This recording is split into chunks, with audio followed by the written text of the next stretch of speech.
diretoria, aqui resolvendo os problemas do eletro, e o doutor Paul aqui do meu lado. Então, vamos começar hoje mais um caso fantástico. Eu vou pedir para o Eduardo apresentar os dois, por favor.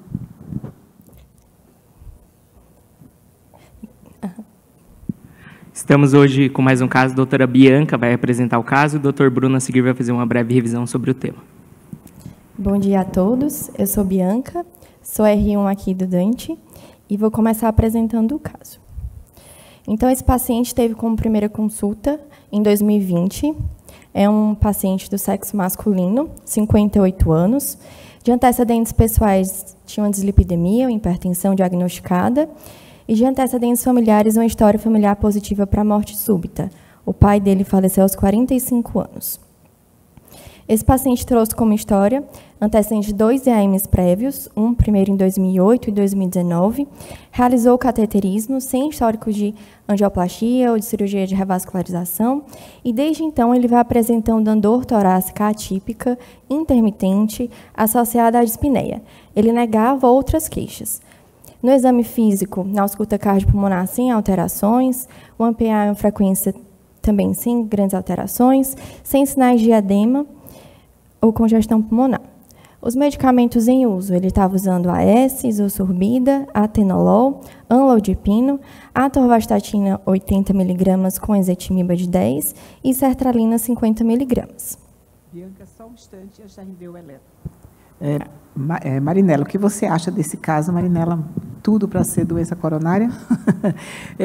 Realmente, é um homem, né, numa faixa etária bem compatível com doença arterial coronária, com 2 fatores de risco importantes, né, hipertensão e dislipidemia, que são extremamente prevalentes, e uma história familiar, aí um pai morto aos 45 anos com morte súbita, né, que realmente pode ser uma doença arterial coronária. Na história, você ainda tem esse relato de 2 infartos prévios, que só pela história não dá para comprovar. Segundo, né, o que você descreveu, Bianca, fez cateterismo, mas sem angioplastia ou cirurgia. Às vezes pode ser uma doença de pequenos vasos ou lesões moderadas que justificou não revascularização nem percutânea ou cirúrgica. Mas eu pensaria, Edileide, sem dúvida nenhuma, eu pensaria em doença arterial coronária, embora a dor pareça atípica, mas ele tem tudo para ter doença coronária. Dando seguimento, vou chamar a doutora Mariana para comentar o eletro dele. Bom, obrigada mais uma vez pelo convite.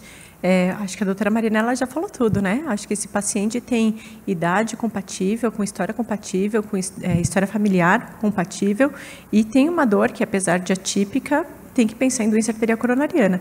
O estranho é o fato dele ter já 2 cateterismos sem nenhuma proposta terapêutica para ele, né? E nenhuma outra descrição. Bom, então, pelo eletro, a gente tem um ritmo sinusal, o intervalo PR me parece ali normal, no limite superior, talvez. Nos chama atenção a onda P. Então, quando a gente olha nas derivações frontais, ela é uma onda P de pato bífida, né, pensando em um bloqueio interatrial, já uma miopatia atrial. E quando se olha nas derivações precordiais, talvez esteja um pouco ruim em V1, mas me parece também uma sobrecarga de átrio esquerdo. Em relação ao QRS, o que mais nos chama a atenção é esse QRS fragmentado, né? Esse QRS fragmentado, principalmente inferior um pouquinho, mas principalmente anteroapical, ela está bem fragmentado, não chega a estar alargado acima de 120 milissegundos, mas ele está fragmentado, pensando aí numa possibilidade, de fato, de área eletricamente inativa e fibrose desse paciente. E a repolarização? A repolarização, ele tem uma alteração de repolarização difusa, né? E tem uma onda T, inclusive, que é negativa, mas com alguma tendência à assimetria. Lembrar que, apesar da gente denominar, se vocês forem olhar a diretriz brasileira, está como isquemia subepicárdica, esse padrão de onda T. Esse padrão de onda T não necessariamente significa que tem uma isquemia em curso, né? Ela pode ser uma onda T, inclusive, de alterações musculares prévias desse paciente, né? Seja ela por sobrecarga, hipertrofia e até pós-isquêmica de reperfusão. Então, essa onda T, apesar da gente chamar de isquemia subepicárdica, é uma denominação que a gente diz para vocês que é errada, porque não necessariamente ela nos traduz de forma uma isquemia em curso. Tá? Mariana, esse paciente é um hipertenso, bem controlado, na verdade, é uma pressão arterial ok no momento da consulta.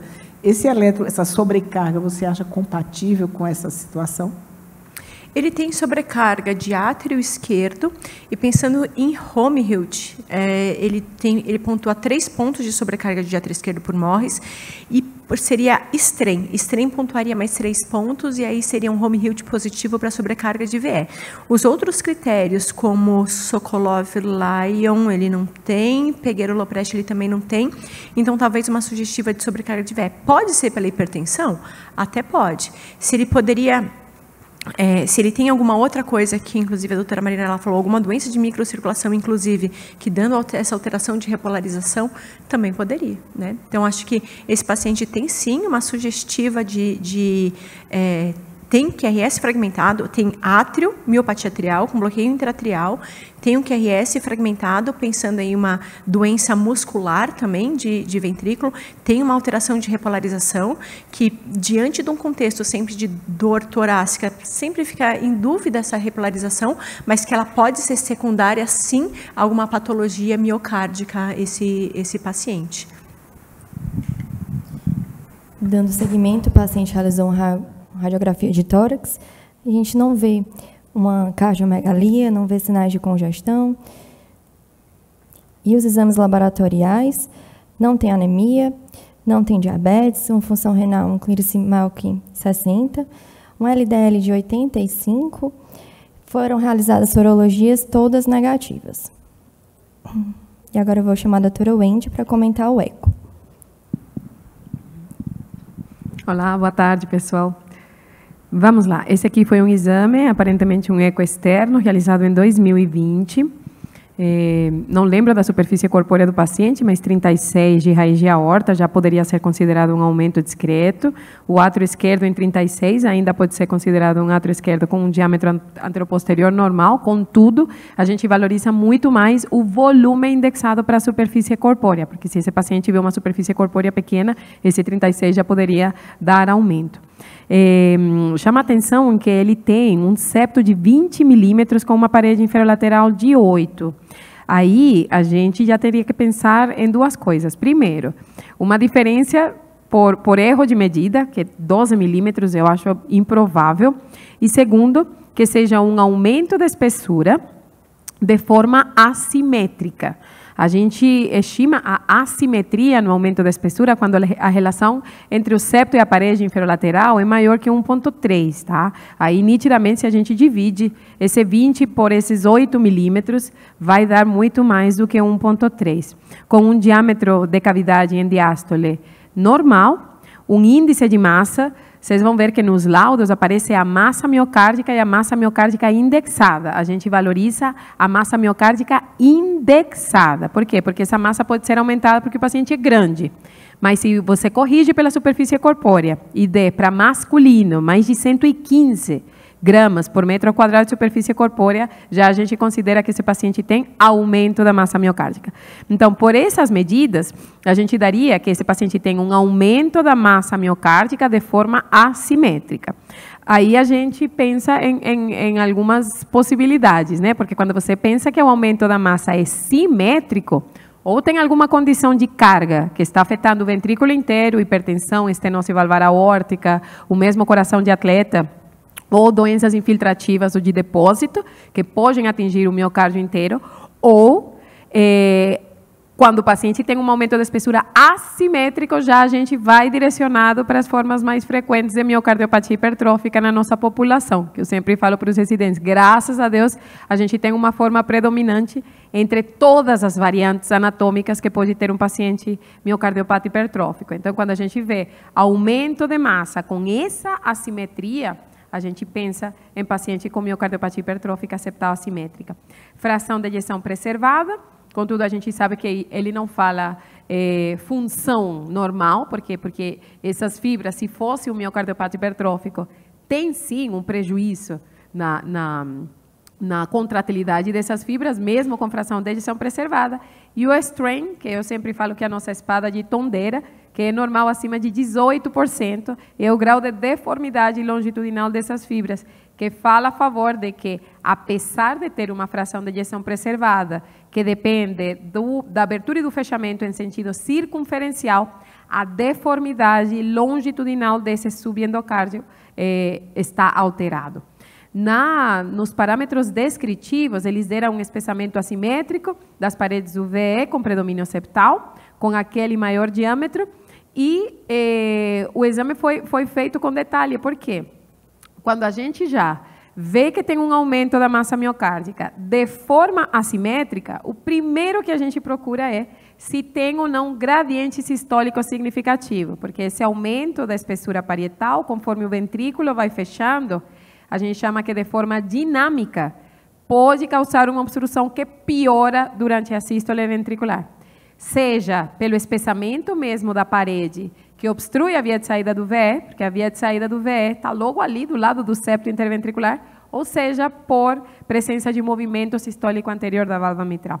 Então, vocês como clínicos, vocês têm um laudo que entrega um aumento assimétrico da espessura miocárdica, cobrem desse laudo, tem ou não movimento sistólico anterior da válvula mitral, tem ou não gradiente significativo na via de saída do VE.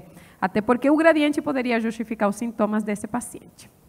Hipocontratilidade septal, fração de ejeção preservada, deram uma disfunção sistólica avaliando a deformidade, isso aí é meio controverso, né? Porque com fração de ejeção preservada é duro você dar uma disfunção sistólica, mas a gente dá alteração da deformidade. Lembrando que em pacientes com miocardiopatia hipertrófica, a queda do strain tem uma correlação razoável com o grau de fibrose miocárdica por ressonância. Tá? Disfunção diastólica de grau 1 e ausência de sinais de hipertensão pulmonar. Até aqui parece ser, por ecocardiografia, um miocardiopata hipertrófico na forma de apresentação septal assimétrica, sem gradiente significativo na via de saída, em repouso e após manobra de Valsalva, sendo que 3 de cada 4 pacientes pode não ter gradiente em repouso. Então, o fato deles terem feito manobra de Valsalva, que é uma manobra provocadora, foi muito bom durante esse exame. Mas nada impede que fora da sala de eco, esse paciente faça, assim, gradiente significativo. Então, ainda pode justificar o sintoma dele.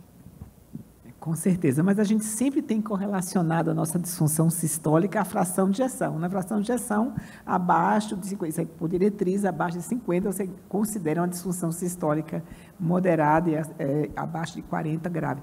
Dizer que tem uma disfunção sistólica grave com fração de ejeção normal ainda, para mim, dói um pouco. Eu acho não difícil aceitar.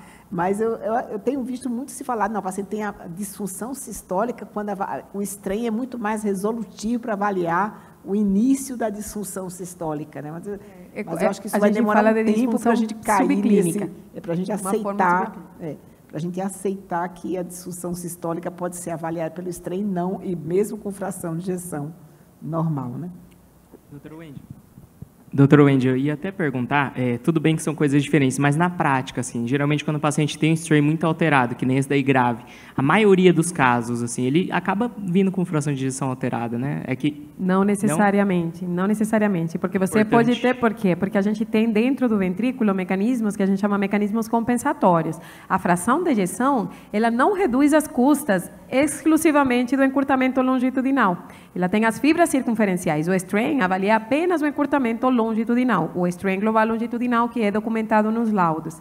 Então, por que a gente avalia as fibras longitudinais? Porque as fibras subendocárdicas são predominantemente longitudinais.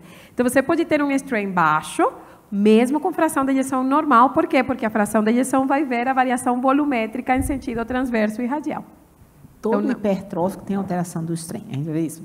Dificilmente você vai ter um hipertrófico com strain normal, e a grande maioria com fração de ejeção normal. Exatamente. Também. Com strain baixo. Seria um problema, porque nossos ecos habituais aí fora não fazem strain. Então, ele vai ter vai dizer, não sei se fizesse um strain, ia ter fração de ejeção ok. Ia ter função sistólica ok. Ele acaba dando para a gente uma janela do grau de extensão de fibrose, mais ou menos um equivalente, mas não existe, pelo menos no paciente miocardiopata hipertrófico, nenhuma conduta que mude por causa do strain. Você não vai falar que você vai colocar um CDI nesse paciente porque tem 8,4 de strain. Aí é mais um dado a mais de todos os dados que você tem do ponto de vista de eco para complementar. Olha, provavelmente esse paciente tem um grau de fibrose miocárdica acentuado. Apenas isso. Então, veja, não é só a ressonância que mostra o strain ou mostra a fibrose pelo realce tardio, né?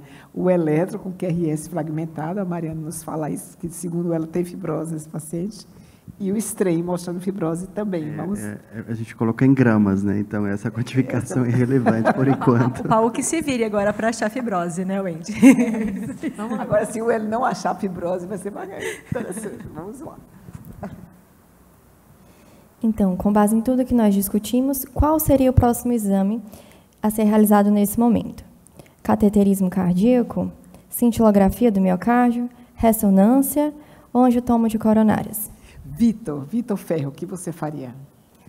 Microfone para ele. Ele já estava aqui opinando o ECG.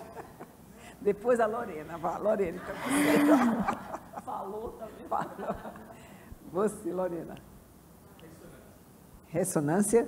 E o paciente que ele não dá para descartar a doença coronária dele, né? Ele tinha uma história do pai com morte súbita, que podia ser problemas das coisas, mas você ia para a ressonância mesmo assim. Lorena?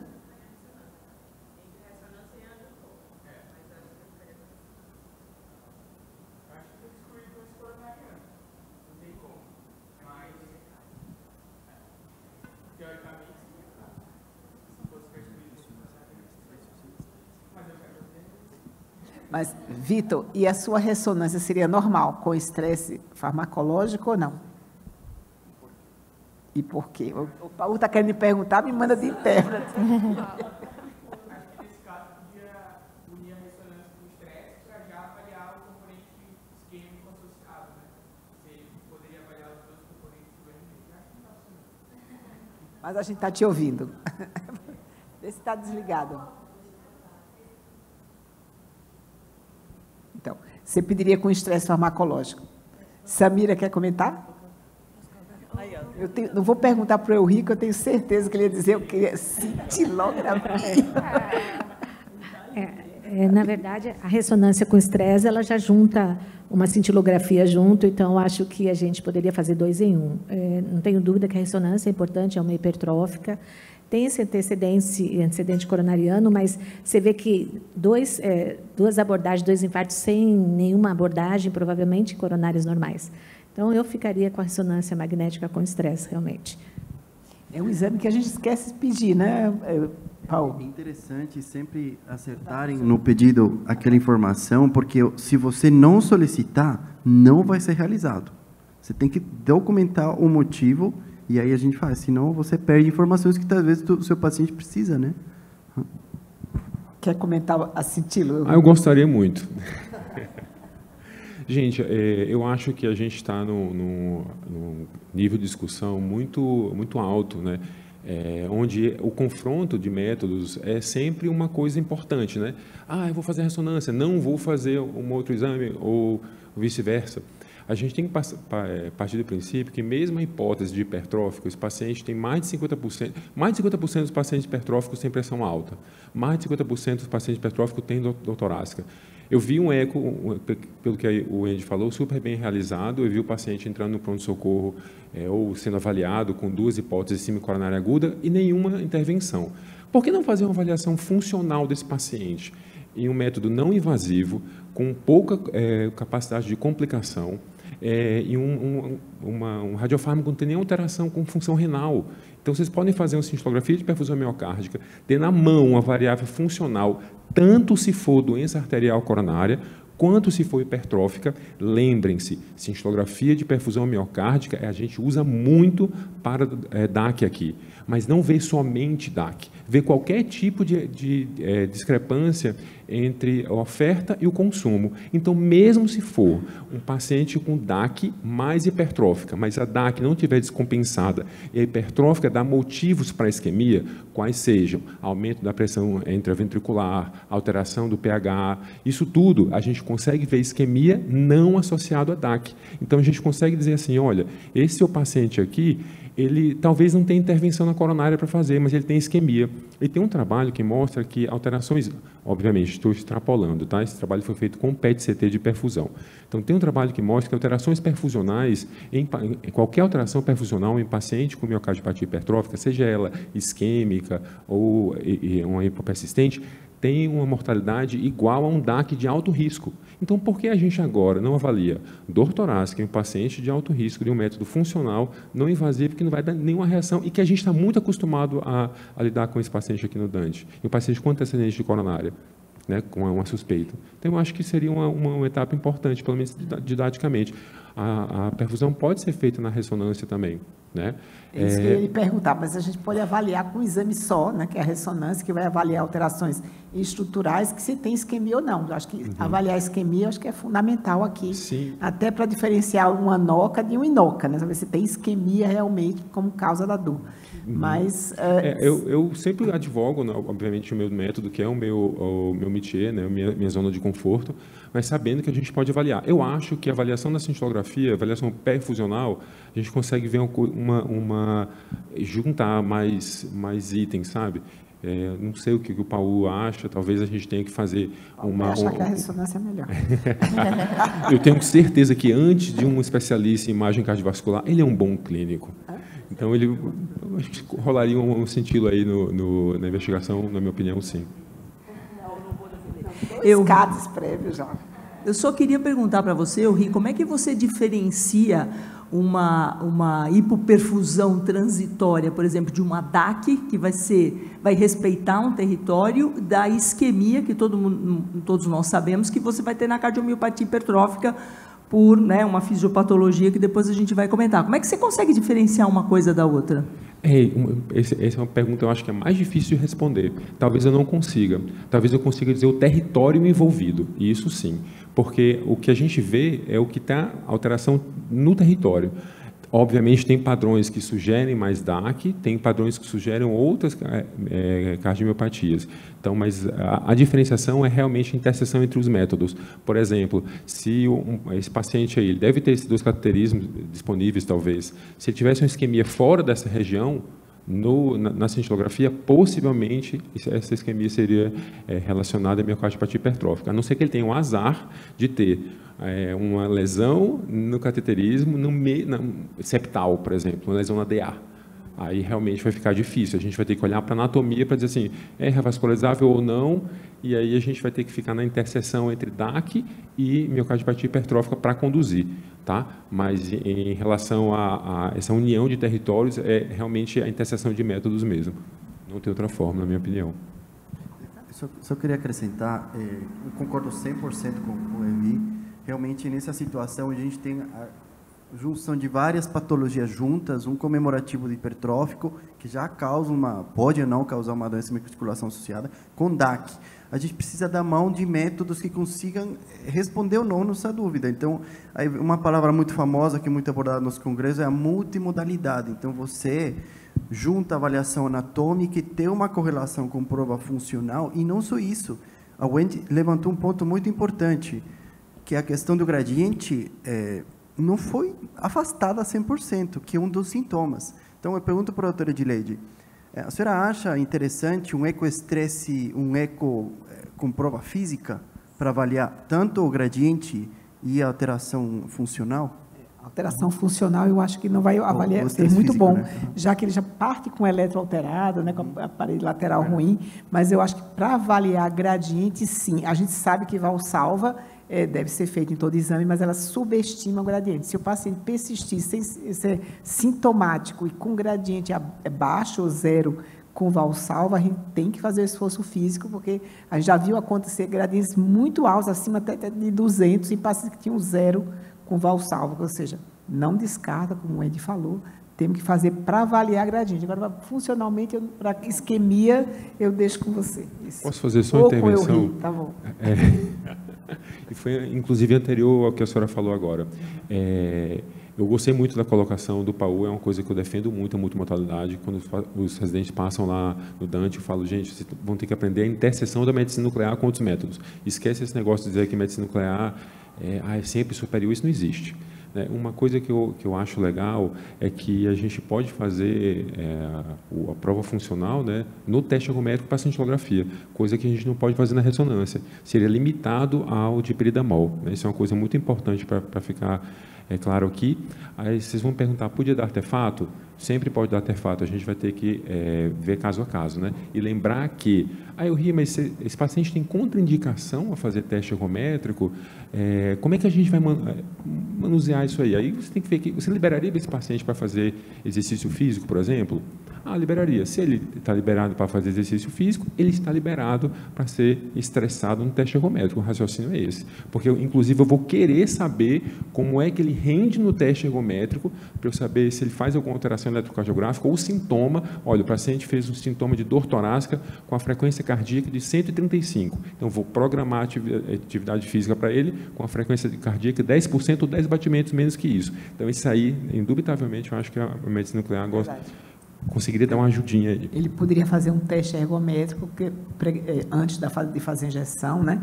E poderia avaliar o gradiente, né? E avaliar, trazer uma programação de exercício, coisa que a ressonância com o DIP não ia ser resolutiva. O DIP, lembrando, a gente consegue definir muito bem, analisar o miocárdio do efeito de perfusão, mas ele sabe, é uma vasodilatação vascular. A gente não está induzindo um esforço físico verdadeiro, né? Verdadeiro. Então, é uma extrapolação muito boa, muito avaliada, mas essa informação vai ficar devendo. Não que não exista ressonância com estresse físico, tá? Não existe no Brasil. Isso por uma questão mais prática de ter um cicloergômetro compatível com a máquina, o qual, infelizmente, porque motivos custo burocráticos não existe no Brasil, mas em outros lugares do mundo é feita, e realmente aproveitando esse esforço físico que traz mais informações. Mas acho que seria muito difícil a gente conseguir aqui, ele fazer, na medicina nuclear, o ecocardiograma com esforço para avaliar gradiente. Eu acho que seria difícil fazer tudo ao mesmo tempo. Só saberemos tentando, e doutor Wendy, próximo que chegar assim, a gente, Doutora, eu como clínica estou pensando assim, eu não tenho dúvida que a ressonância magnética aqui é imprescindível para esse paciente. Só que eu estou muito angustiada com a coronária, com a anatomia de coronária desse paciente, porque ele tem altíssimo risco para a doença arterial coronariana, ele tem aí história de 2 infartos prévios, e eu concordo com a doutora Samira, eu acho que se eles não fizeram nada, não foi feito por 2 ocasiões, provavelmente ele não tem uma lesão obstrutiva, mas eu preciso conhecer a anatomia dessa coronária. Ou traz o filme para a doutora Marinela avaliar de novo, para ver o quanto que ele é recente, ou eu pediria, com certeza, alguma prova para Ou seja, a gente pode saber fazer como tudo, é que está... né? Ok, concordo com você. Documentar. Vamos em frente, Bianca. Então, nós temos a imagem do cateterismo que ele fez previamente, mas, nesse momento, demos seguimento com a ressonância cardíaca. E eu vou chamar o Dr. Paul para comentar as imagens.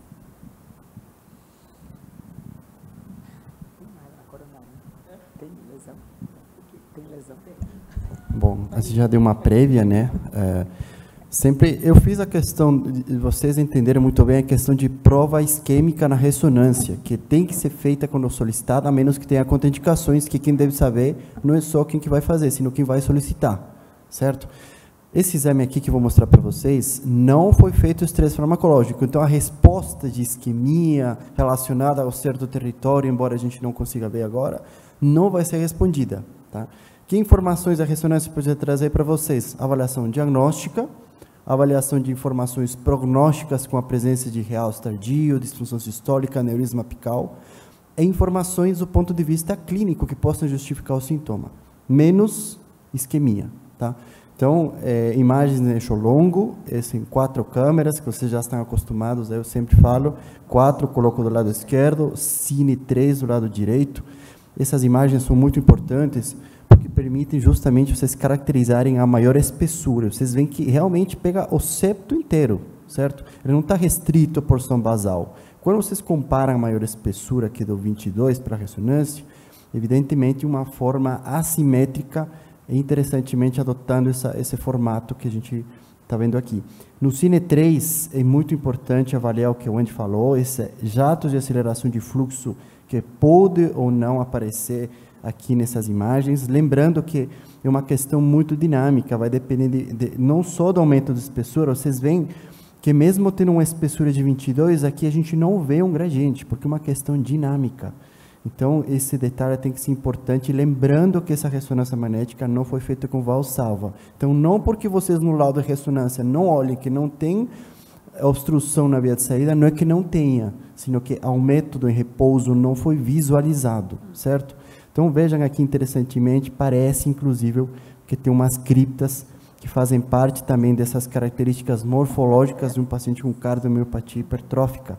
Folheto anterior alongado, sempre olhar que podem fazer parte do comemorativo clínico, e o movimento sistólico anterior anômalo, que sempre deve ser também tomado em conta. Imagem em eixo curto, a gente sempre olha muito para a sístole, mas preocupem-se também de ver a diástole. Vejam os segmentos com mais espessura, é um miocárdio duro, certo? E vejam a cavidade. Na sístole, ela quase some na porção apical. Lembrando, veja na porção média, não vemos quase cavidade. As trabéculas, as trabeculações, tudo fica junto, fica muito pequena a cavidade. E a gente começa a ver a cavidade mais na porção basal. Então, lembrando que não pegou o ventrículo direito, essa espessura, e a gente também vê de novo essas criptas. Imagem colorida a gente gosta, mas a gente gosta mais porque permite enxergar alterações que não são visíveis a olho nu.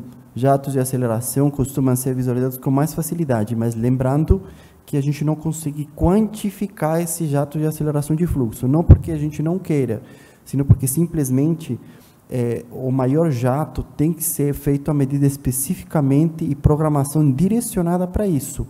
Existem novas tecnologias, por exemplo, o Forge Flow, que ele consegue extrapolar de melhor maneira, mas a gente não coloca o jato justamente por isso, certo? Imagem de edema. A imagem de edema, ele observa o acúmulo de líquido sugestivo de um processo inflamatório no miocárdio. Essas imagens são sem contraste. A gente fala sangue escura, certo? Então, a gente observa que tem áreas de hipersinal. Quando a gente coloca cores, como eu falei para vocês, acaba sendo mais fácil denotar isso. Então, já tem trabalho mostrando que os pacientes com cardiomiopatia hipertrófica que têm edema têm um desfecho arrítmico pior, tá? Então, isso está rolando, está sendo pesquisado por que alguns pacientes que têm CMH têm edema e outros porque não têm. Provavelmente o contexto fisiopatológico deles é pior, no ponto de vista da microcirculação. Quando a gente injeta contraste, essa imagem de baixo é a imagem de perfusão. Eu frisei a imagem, porque a perfusão tem 3 caminhos. Primeiro, chega o sangue no ventrículo direito, chega na cavidade esquerda e depois chega no miocárdio. No miocárdio, ela fica cinza claro. Quando a gente vê essa imagem preta, é um defeito de perfusão, ou seja, o tempo de washout nessa região de primeira passagem acaba ficando preto, o qual está denotando uma imagem de defeito de perfusão em repouso. Então, olha só, mesmo em repouso, a gente está vendo um defeito de perfusão. Então, será que isso está sendo culpado dos sintomas do paciente? Olha que a gente nem estressou. Quando a gente compara com as áreas de realce tardio, vejam só que as áreas de defeito de perfusão são, ou áreas do realce são maiores do que da defeito de perfusão. Então, isso denota que tem sim uma alteração de circulação nesse segmento anterior, anterolateral apical e anterolateral médio, certo? Quando a gente olha com mais detalhe o realce tardio, vejam vocês como a avaliação diagnóstica que comentei para vocês acaba sendo muito importante. Realce tardio clássico da cardiomiopatia hipertrófica é esse realce tardio juncional, pegando o septo interventricular, em estágios mais avançados, pega a parede anterior, como nesse caso, mas vejam só na ponta, acabou sendo um acúmulo de padrões de realce tardio. Por vezes tem uma imagem de ser isquêmico, por vezes tem uma imagem de ser mesocárdico, mas em todo caso, a gente está vendo um paciente que tem uma comemorativa de 2 doenças junto. Realce tardio em eixo longo corrobora a imagem do aumento do realce tardio. Vejam que ele pega também a parede lateral. E a porção apical, inclusive, a gente vê que está sendo mais afilada e parece que tem um padrão até, inclusive, transmural. Então, do ponto de vista diagnóstico da ressonância, a gente documentou um fenótipo de cardiomiopatia hipertrófica muito sugestivo pelo realce. Tem 13% de carga de fibrose, que vocês já sabem, o limiar de 15 é um indicativo muito importante para a colocação não de CDI. Não tem disfunção, não tem aneurisma e tem defeito de perfusão em repouso, um segmento anterolateral médio. Tá? Então, o Andy mostrando a alteração do strain e a Mariana mostrando o QRS fragmentado, acertaram no diagnóstico de fibrose. Tem bastante fibrose aqui, né? Eu tenho uma pergunta para o Paulo, né? A gente tem algumas decisões terapêuticas que se baseiam em números, né? E a gente, às vezes, fica um pouquinho com medo da gente subestimar ou superestimar algum valor que possa ter uma repercussão direta. Quando você fala, a gente tem uma indicação de CDI quando a carga de fibrose é acima de 15%. Esse paciente tinha 13%. Na época. Na época. É tão alta, né? É engraçado que compensa, vocês veem que tem muito miocárdio espessado que não tem tanta fibrose, então eu acho que provavelmente foi compensando 1 e o número deu em 13. Lembrando, isso é uma questão muito importante. Que vocês estão acostumados a ver o número, vocês têm que entender o que está de trás do número. Como que é feita essa quantificação? Tá? A quantificação tem uma padronização feita com softwares direcionados que avaliam a diferença de sinal entre o miocárdio normal e a fibrose, baseado em 5 ou 6 desvio padrão. É importante que na evolução desse paciente seja respeitado o mesmo método, porque entre os dois métodos, que tem largura meia altura, ou até fazer o desenho com a mão, como a gente fala, tem variação de até 10%. Então, é um detalhe mais avançado, quem for cobrar o laudo tem que saber qual método foi utilizado, porque isso é informação prognóstica, tá? No Dante, aqui, defendendo aqui, a gente tem todos os métodos que vocês podem imaginar, quantificação meio quantitativa e quantitativa, então, a gente tenta padronizar o mesmo método para não dar essa variabilidade. Visualmente, eu achei tão mais fibroso que 13% aqui, né, olhando. A gente vai ver o próximo exame, né? Aí,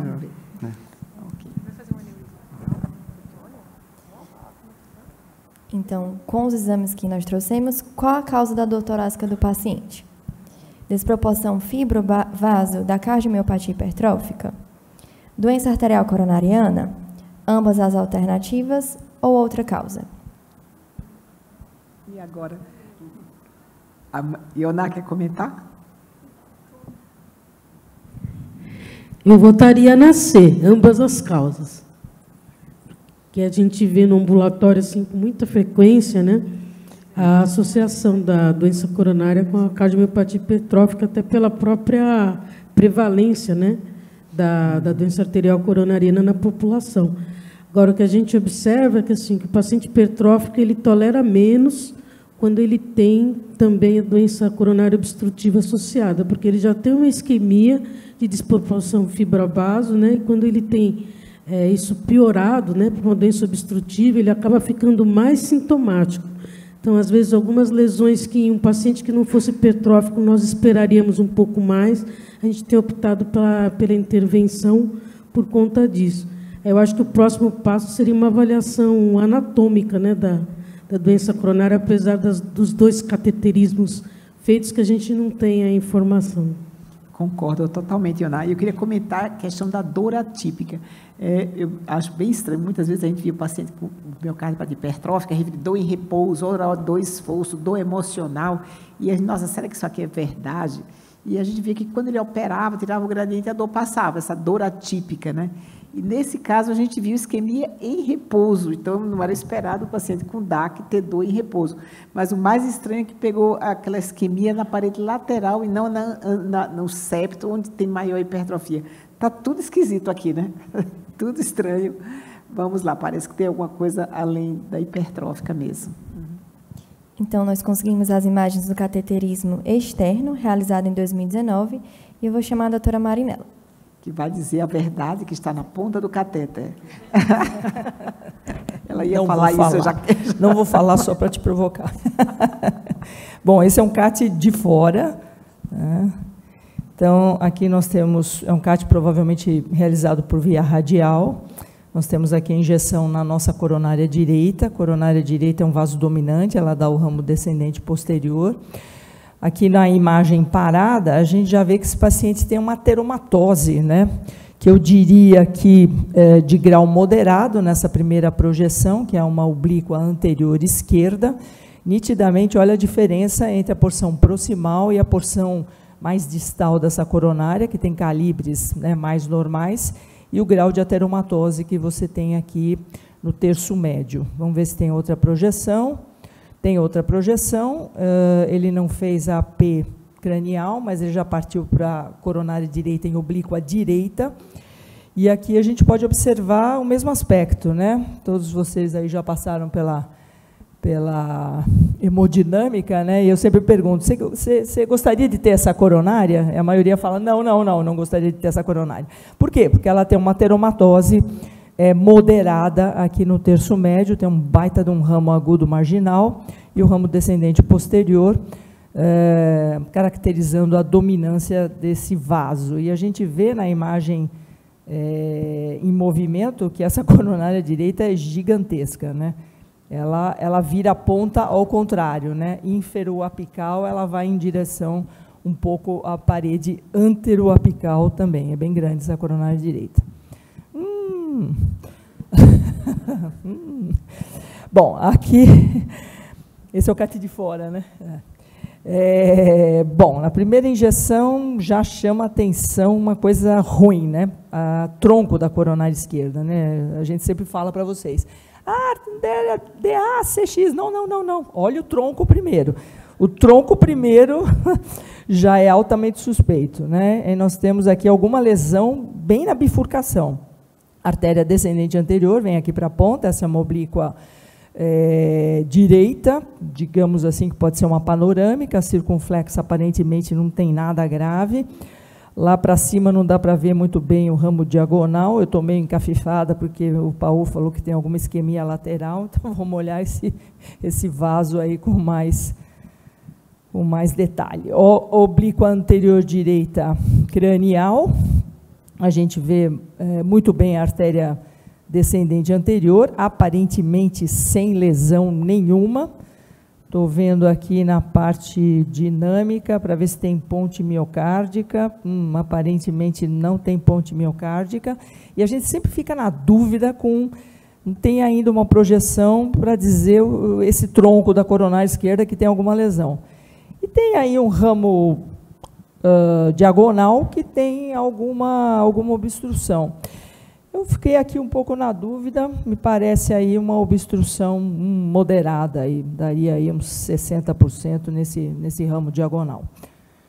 Vamos prosseguir. Oblíqua esquerda cranial.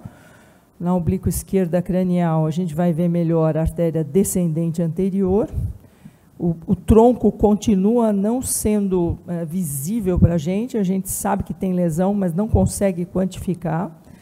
Uma artéria circunflexa nessa projeção, esse CAT, tecnicamente, ele não está tão bem feito. Parece realmente ter a lesão no ramo diagonal, mas eu não daria como uma lesão severa. Vamos ver se a Spider resolve o nosso problema. Bom, na Spider, definitivamente, aqui na visão mais estática, olha o calibre do tronco proximal e médio, e olha o calibre do tronco próximo à bifurcação. Então, a gente vê que nitidamente tem uma lesão aqui que eu daria como uma lesão moderada.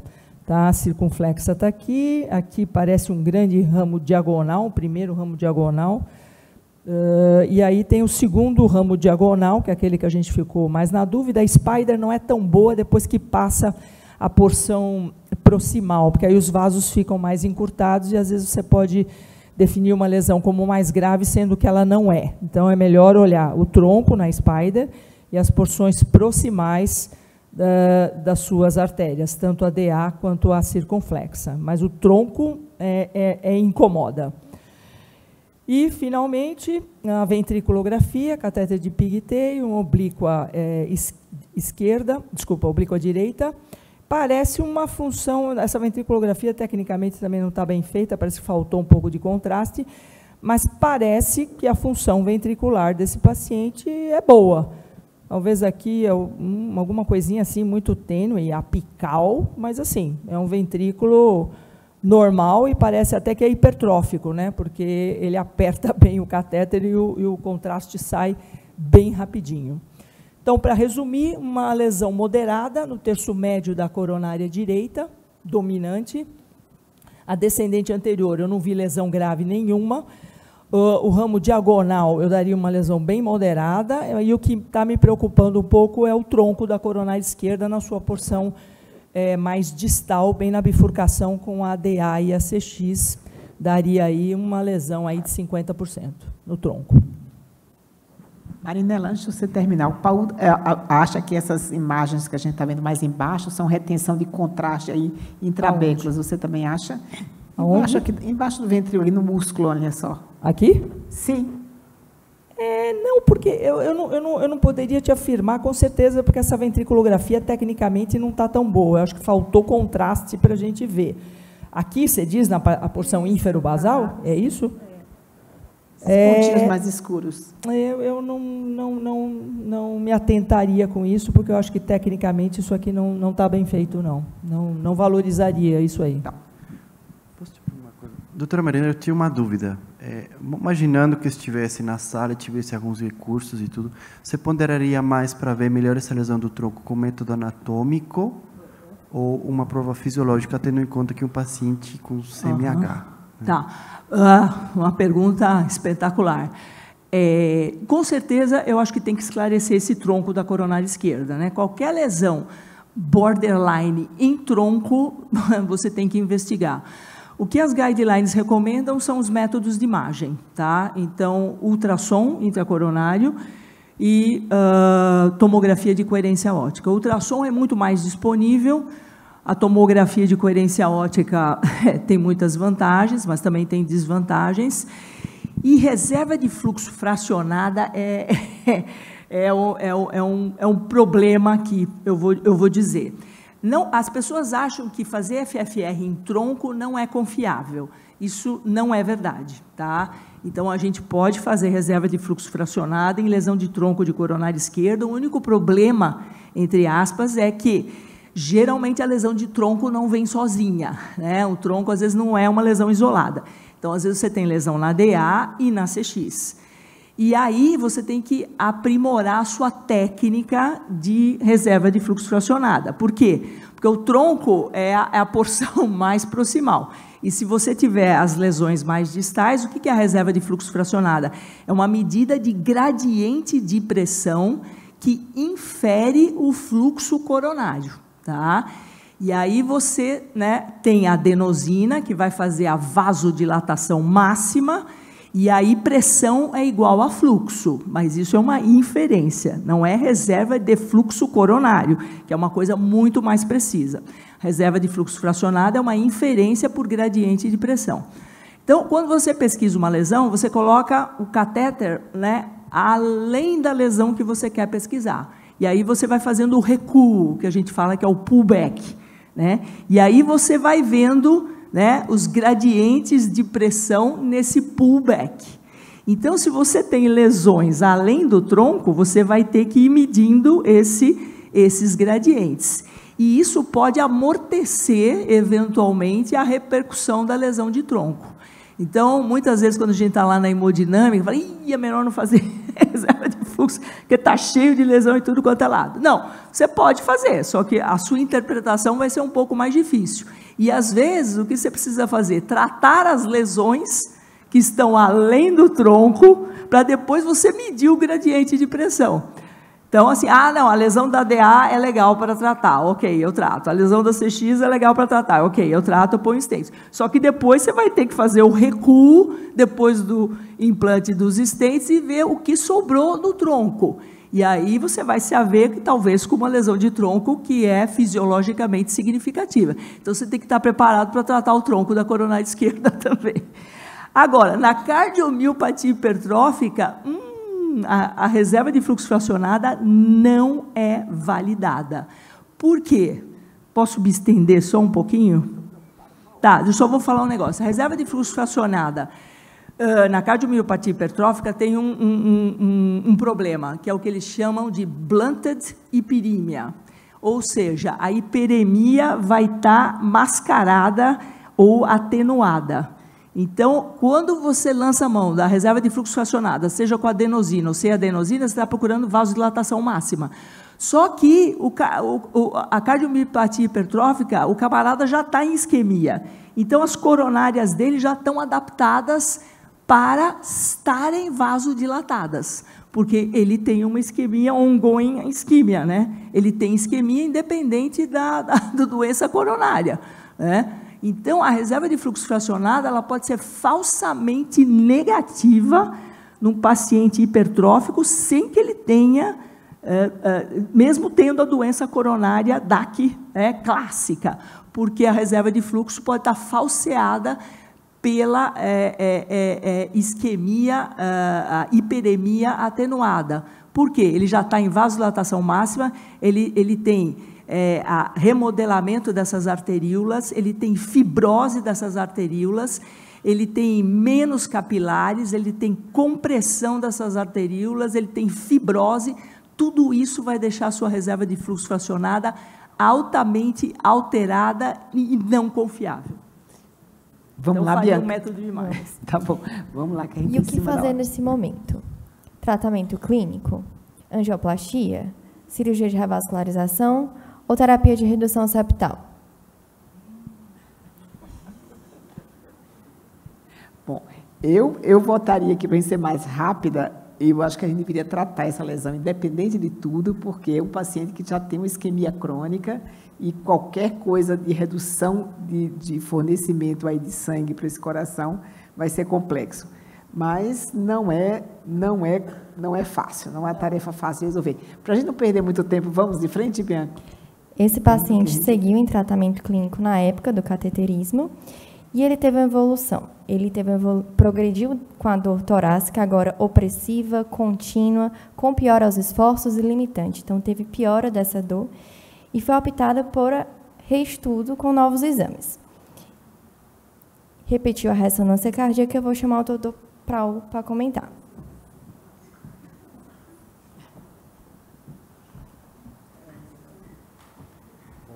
Lembrando de novo que o exame não foi feito com estresse farmacológico. Função sistólica não mudou. Lembrando que é interessante de saber a fração de ejeção, que é um dos fatores de pior prognóstico, a disfunção também. Não formou aneurisma. Chama a atenção essa alteração, parece um pouquinho alteração segmentar anterior. Função sistólica, vejam de novo esse aumento significativo da espessura miocárdica, mas a gente não perdeu fração de ejeção. Edema, mantém o edema, não aumentou o edema, mas ele sempre está presente, lembrando para vocês aquele prognóstico dos pacientes alterado. De novo, defeitos de perfusão e repouso, até parece que aumentou no anterolateral, chama atenção, mas não por isso que a gente não conseguiu falar como está a isquemia nos outros segmentos, certo? Porque não foi feito estresse farmacológico. Importante denotar que a ressonância agora tem métodos, inclusive, quantitativos da isquemia. A gente consegue falar em gramas do miocárdio isquêmico, mas para isso precisa de softwares especializados que a gente não fez nesse paciente. Realce tardio, vejam só, se vocês lembram da primeira imagem, aqui aumentou significativamente, piorou a presença de realce tardio, aumentou, sobretudo na porção apical, certo? Então, vejam como a progressão, a gente não conseguiu garantir se foi progressão da doença ou foi acelerada por conta de outras características anatômicas das coronárias. Mas, de fato, a gente vê que, inclusive, até afilou. E a Mariana comentou uma coisa interessante. Será que no futuro vai fazer aneurisma apical? Eu não sei dizer, mas, infelizmente, acontece com alguns pacientes que, justamente, o segmento tem uma desproporção menor, maior fibrose. A doutora Marinella explicou para vocês esse mecanismo fisiopatológico envolvido nessa região, mas certamente a porção apical piorou muito. Aqui simplesmente demonstrando para vocês um comparativo, vejam só como as detalhes, a imagem superior é a mais atual, então nos quais vejam que o realce tardio realmente aumentou e foi de 13% para 16% a fibrose miocárdica. Com a piora sintomática e do realce, o que pensar nesse momento? uma desproporção fibro-vaso da cardiomiopatia hipertrófica, progressão da DAC, infarto, sobreposição da DAC moderada com a hipertrofia da cardiomiopatia hipertrófica ou outra causa? Quem acha que é a letra A, levante a mão. Ninguém. Letra B, progressão da DAC, infartos. Letra C, e outra causa, letra D. Letra C ganhou. Vamos lá. Duas doenças juntas, né? Eu acho que as duas doenças juntas, uma colaborou, né, com a outra. E o que fazer nesse momento? Tratamento clínico, angioplastia, cirurgia de revascularização ou terapia de redução septal? Marinela, responda rapidinho, por favor. Eu faria cinecoronariografia, né, para decidir se vai para cirurgia ou se vai para angioplastia, né? Você acha que é necessário nesse momento? Tinha um exame de um ano atrás, né? Ou quantos anos atrás? 3 anos. Há 3 anos atrás. Não, tem que fazer uma cinecoronariografia, porque o tronco pode ter piorado, o diagonal pode ter piorado, a CD pode ter piorado. Então, faria uma cine para aí a gente decidir o que vai fazer, com certeza.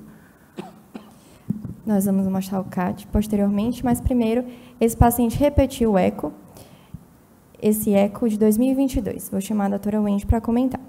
Vamos lá. Comparativamente, ele manteve ainda um septo, que de 20 para 21 pode ser diferença interobservador, mantém o mesmo padrão, a massa miocárdica continua aumentada, mesma fração de ejeção e uma mudança do strain que não necessariamente é sugestiva de melhora, apenas diferença entre um observador e outro.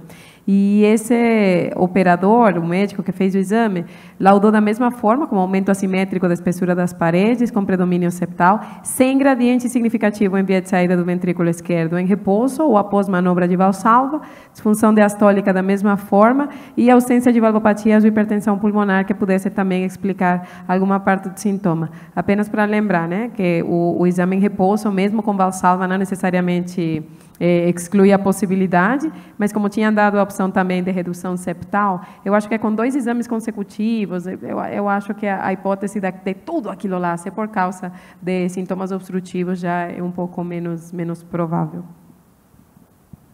Nós temos a imagem do angiotomografia, realizada em 2022. Vou chamar novamente o Dr. Paulo para comentar. Vou falar aqui, pode passar para mim. Então, angiotomas coronárias, vejam vocês como a delimitação nas bordas das estruturas aqui é mais nítida, justamente porque a resolução espacial é diferente do outro método. Pode passar para a próxima. Vejam só como, inclusive, achamos com mais detalhe as criptas. Vejam na imagem direita e na imagem esquerda, vejam essas camadas no septo apical, que é um comemorativo clínico bem frequente no cardiomiopatia hipertrófica, que a gente chega a ter mais facilidade. Pode passar para o próximo. Aqui a avaliação anatômica, a doutora Marinela me cobrou desse tronco, então eu fui obrigado a olhar com mais detalhe, e eu concordo, pelo menos para aquela época, aquela data, o tronco chama atenção. Vejam essa placa classificada lá distal, planimetria de uns 50% de redução nominal, então para a gente já seria significativo, lembrando que os lineares e obstrução não é a mesma coisa falar do tronco que uma ADA, certo? A ADA também tem ateromatose, tem placas classificadas que não chamam a atenção, mas certamente o tronco é o que mais preocupa, e sobretudo essa porção distal e ósteo da ADA, certo? Pode passar para o próximo. Esse é o diagonal, vejam do lado esquerdo como tem uma estenose, eu deixaria uns 60%, 70% pela tomo, certo?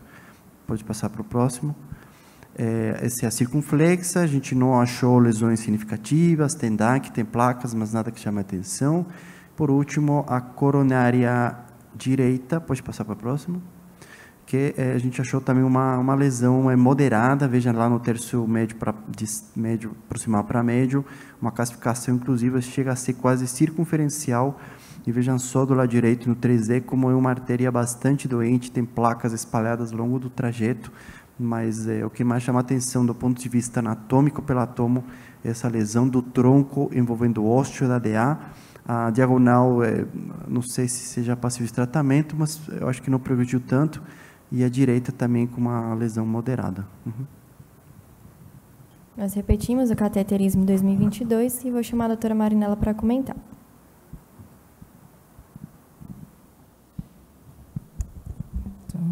Vamos lá.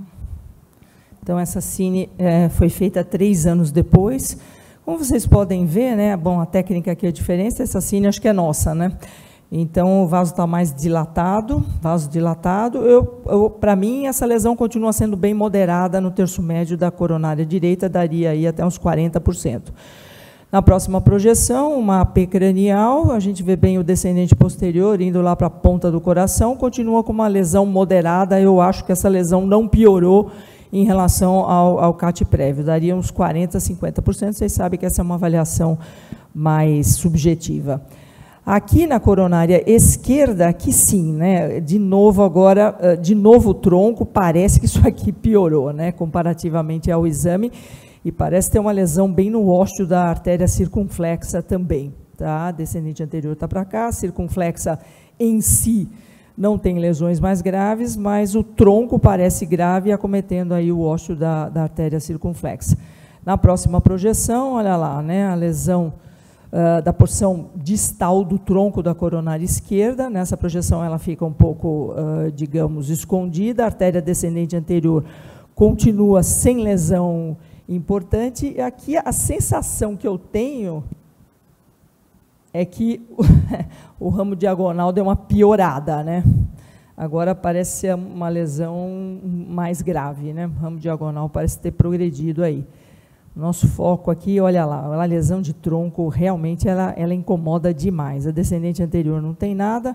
Nessa projeção, a lesão do ramo diagonal, aí uns 70%. Na outra projeção, ela parecia um pouco pior. E a Spider View, olha lá. Spider View, realmente, a lesão de tronco afila bem, né, em direção à bifurcação da DA com o ramo diagonal, a lesão, da DA com a circunflexa, e a lesão do ramo diagonal, aquele segundo ramo diagonal, definitivamente ela piorou. Então, aqui, realmente, a lesão de tronco parece ser bem grave. Função... Quer discutir? Bem rapidinho, Marinela. Tá. Aqui, com certeza, naquela primeira cinecoronariografia, vocês sabem, a gente faria um método de imagem para ver esse tronco da coronária esquerda. Então, classicamente, lesões com área menor do que 6 milímetros quadrados pelo ultrassom caracterizam lesões graves de tronco de coronária esquerda. Tá? Então, isso é um clássico na literatura. Foi feito o ultrassom de tronco da coronária esquerda? Não? Mas deveria ter feito, né? Bom, eles consideraram a lesão grave, né? Ok. Ok, eles consideraram a lesão grave. Aqui, 2 condutas terapêuticas. Acho que agora não dá mais para fazer tratamento clínico exclusivo com esse paciente. Então, eu indicaria alguma forma de revascularização. Como revascularizar vai depender, né? Ou intervenção cirúrgica, mamária DA, a ODG e a O marginal, a coronária direita eu não revascularizaria. Se você tiver dúvida, faz um FFR ali na coronária direita, achando que você pode ter valores não muito confiáveis. E intervenção coronária percutânea. É possível fazer intervenção coronária percutânea aqui? Com certeza. A gente faria uma intervenção do tronco em direção à artéria descendente anterior, colocando um guia na artéria circunflexa, e eu trataria o ramo diagonal também, porque esse diagonal, com certeza, ele piorou. Então, a nossa opção, vocês sabem que a intervenção no Dante Pazanese é altamente forte, então, aqui nós temos aqui a intervenção. Então, não vou entrar em detalhes técnicos, porque não interessa, mas, provavelmente, aqui eles fizeram uma técnica do Double Kissing Crush.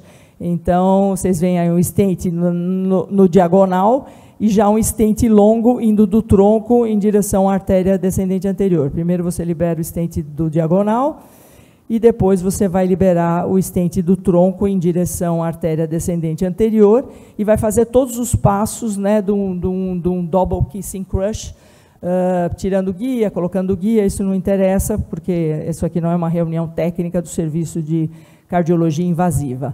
Mas, no final, né, a gente sempre tem que fazer uma bela dilatação do tronco da coronária esquerda, porque é onde você tem o diâmetro maior, e lembrar que você tem a artéria circunflexa, né?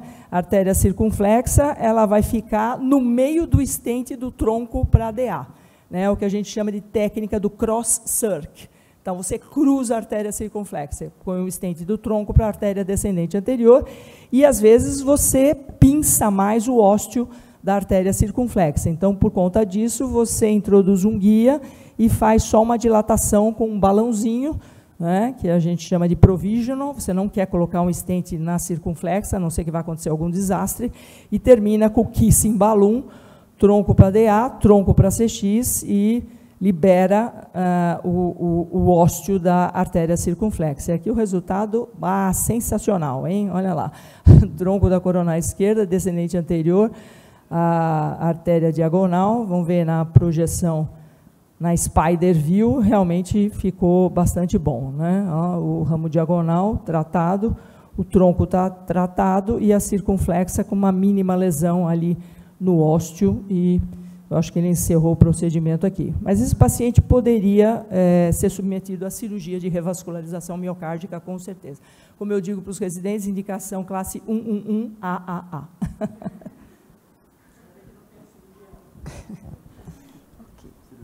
Após a angioplastia, o paciente retorna, referindo melhora total da dor precordial.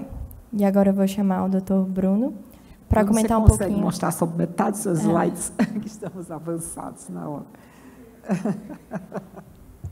Tadinho do Bruno. Boa tarde, meu nome é Bruno Pomar, sou R1 de Cardiologia do Dante Pazanese. Vou tentar falar rapidinho aqui sobre cardiomepatia hipertrófica e doença coronária. Apesar de ser dois temas muito relevantes, a associação entre as duas comorbidades a gente não encontra muita coisa na literatura. Então, eu me baseei na diretriz da ESC, na diretriz brasileira de cardiomepatia hipertrófica e nesse estudo americano realizado no Mayo Clinic. Então, inicialmente, a gente precisa lembrar da fisiopatologia da doença da miocardiopatia hipertrófica, que o paciente já pode ter uma isquemia por conta da própria fisiopatologia. Então, o paciente tem densidade de vasos reduzidas, remodelamento vascular, fibrose, um desarranjo nos miócitos, compressão extravascular por conta da própria hipertrofia e a disfunção diastólica. Tudo isso pode culminar num desbalanço entre oferta e demanda de oxigênio por conta da desproporção fibrovaso.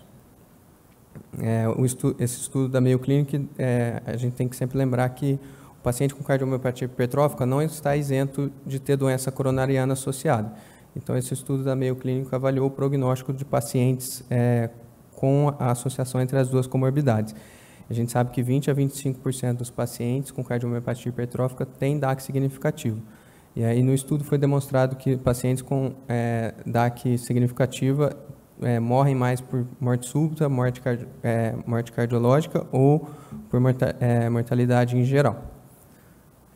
Aí o estudo demonstrou, avaliou 433 participantes e 26% tinham DAC grave. Desses 26%, houve uma mortalidade de 6,5% nesses pacientes, enquanto nos pacientes sem DAC, a mortalidade foi de 2,6%, o que mostra o pior prognóstico nesses pacientes. E aí, por conta disso, a gente é recomendado que se faça a investigação de DAC nos pacientes que têm cardiomiopatia hipertrófica. De preferência, essa investigação tem que ser feita por um método anatômico. Então, pacientes de risco intermediário a alto, a gente pode ir ou para angiotensina de coronária ou para o cateterismo. Por que a gente não deve utilizar a cintilografia na pesquisa de doença arterial coronariana nesses pacientes? Justamente porque 50% desses pacientes podem ter anormalidade de perfusão com coronárias epicárdicas normais, devido à própria fisiopatologia da doença. Aqui que a diretriz fala sobre a investigação de DAC nesses pacientes com cardiomiopatia hipertrófica. Então, como classe de recomendação 1, a gente deve pesquisar DAC em todo paciente que sobrevivente de uma parada cardiorrespiratória, em pacientes com taquicardia ventricular sustentada e em pacientes com angina CCS 3 ou 4. Classe de recomendação 2A, os pacientes com angina CCS menor que 3, com probabilidade pré-teste intermediária ou revascularização prévia. E também como classe de recomendação 2A, os pacientes maior que 40 anos que vão para ablação septal. Então, aí, resumindo, embora a DAC esteja associada a um aumento de mortalidade na cardiomiopatia hipertrófica, a gente ainda não tem uma recomendação específica disponível para guiar o tratamento. Por isso, o motivo de tanta discussão na abordagem desses pacientes. Além disso, a modificação agressiva dos fatores de risco e o tratamento antiisquêmico com beta-bloqueadores e bloqueador de canal de cálcio é claramente indicado nesses casos. E a isquemia miocárdica é um achado patológico comum nos pacientes com cardiomiopatia hipertrófica e pode ser causada por DAC epicárdica ou por aterosclerose ou por ponte miocárdica, mas mais comumente ela é causada por incompatibilidade de oferta e demanda que esses pacientes possuem por conta da doença. Excelente, Bruno. Obrigado. Acho que você conseguiu ser rápido e preciso. Parabéns. Ok. Você quer fazer uma pergunta de 1 minuto? Não, menos de 1 minuto, 30 segundos. E uma vacantei? Uma vacantei não ia resolver essa questão aqui, porque ele não ia alterar a anatomia coronária, não ia tratar a lesão de tronco, mas iria reduzir o consumo de oxigênio, porque ia reduzir a massa, ia reduzir a dor, mas esse paciente estaria em risco de qualquer forma, porque ele tem 2 doenças associadas. Acho que as 2 precisam ser tratadas, não uma só, né? Ok, então eu quero agradecer a presença de todos, a participação de todos e até a próxima semana.